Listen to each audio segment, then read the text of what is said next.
ত্রিপুরা পাহাড়ি অঞ্চলে আসন্ন এডিসি নির্বাচনকে ঘিরে রাজনৈতিক উত্তেজনা ক্রমশ তীব্র আকার ধারণ করেছে।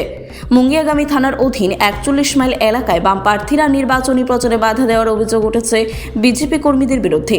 ঘটনাকে কেন্দ্র করে এলাকায় চরম উত্তেজনা ছড়িয়ে পড়ে এবং পরিস্থিতি নিয়ন্ত্রণে আনতে ঘটনাস্থলে মোতায়েন করা হয় পুলিশ বাহিনী।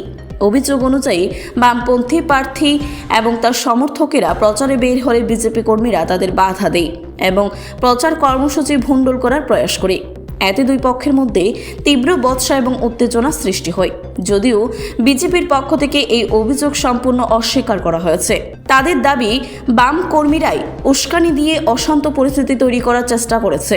এই ঘটনাকে কেন্দ্র করে রাজনৈতিক মহলে শুরু হয়েছে তীব্র চাপান উত্তর। উভয় পক্ষই একে অপরের বিরুদ্ধে দোষারোপে সরব হয়েছে। ফলে নির্বাচনকে ঘিরে শান্তিপূর্ণ পরিবেশ বজায় রাখা নিয়ে প্রশ্ন উঠছে। স্থানীয় বাসিন্দাদের মধ্যেও আতঙ্ক এবং উদ্বেগ তৈরি হয়েছে। পুলিশি সূত্রে জানা গেছে, পরিস্থিতি বর্তমানে নিয়ন্ত্রণে থাকলেও এলাকায় নজরদারি বাড়ানো হয়েছে।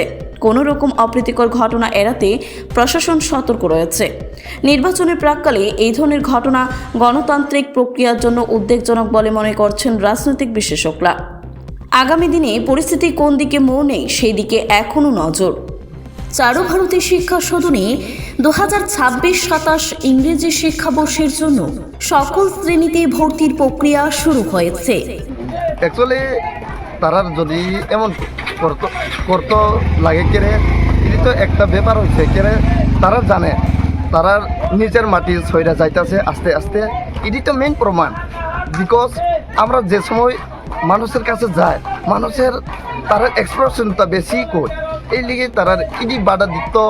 তারা আজকে এই আমরা বাধা দিয়া একটা স্লোগান দিয়া এই জায়গায় আমরা প্রোগ্রামটা বানচাল করছি। ব্যুরো রিপোর্ট, খবর জনস্বার্থে।